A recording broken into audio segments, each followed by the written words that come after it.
Well, look, they still want to add Alexander Isak for a British record fee.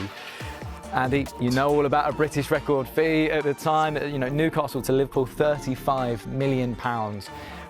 Talk to me a little bit about that, because Newcastle is such a special club, and it means so much to the fans, to the people of the city of Newcastle, but also to the players. How was it for you when you found out, you know, this is it, I'm the guy, I'm going to one of the biggest clubs, you know, in the land? What were the emotions like? For me personally, being from Newcastle, it was one of them things where I didn't really want to leave, didn't want to go, and it was a tough one when I did go. But for Isak, he's not from Newcastle, so he can do and act how he's acting now, and I think it's acceptable. Where for me, I never acted any way I wanted to stay, and it's a big move for him. And the way he's playing his cards at the minute, the Newcastle fans are not going to back him, and he's not going to help himself, which is a shame really, because he's such a good player, and every Newcastle fan wants him to stay. The manager wants him to stay, and it's just a shame really. That's how he's acting. 100%. I mean, I've got to say, I'm fascinated by the fact that you know, I mean, I would imagine, as I say, if you're playing for any team, to be a British record fee and you're moving to another great club, surely you would be, you know, ecstatic by that. But you were sad about it. You didn't want to go. Yeah, I think if I was at a club that wasn't my home and looked up to and wanted to play for all my life, at what point did you know like that it was happening? And you well, were it was like, a transfer window the last day, and it was just like you're going, and that was it really. And it was something that it was really hard for me, to be honest.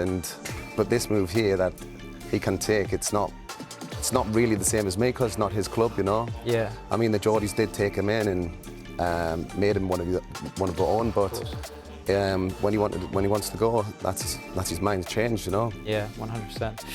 Well, Alexander Isak will not be in the squad for Newcastle's opening game of the season against Aston Villa. Eddie Howe gave this update on the striker's future today. Is there a way back for him to play for Newcastle again, on whenever it may be? Yes, I believe there is.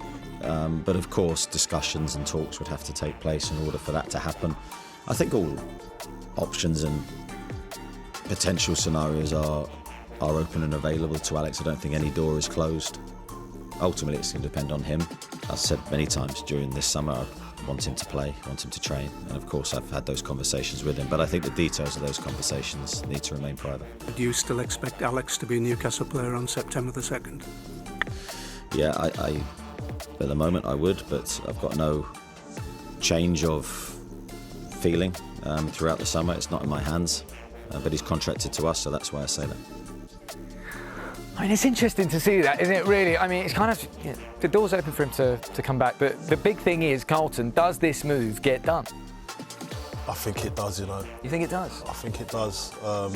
Newcastle fans are not going to want to hear that, but I understand they'll feel hard done by. But when you've got a player that doesn't want to be there or feels aggrieved over something that we probably don't know from the outside, there must have been other things going on, and for him to be training on his own, that, you know what that does for a player. A player's mind totally moves away from the club. Well, I was going to say, I mean, listen, I mean, as I say, as a fan, what is that like? I mean, if there's players that are training on their own, like, when you talk about that, the mindset goes, what, you not feel part of the squad, you're not part of the team? Yeah, because at the start, we thought he was training on his own because he had a little bit of an injury, he was training over in Spain, I think it was, to get fit, and then he comes back, and then obviously the hoo-ha about him, Liverpool coming in for him for a record fee.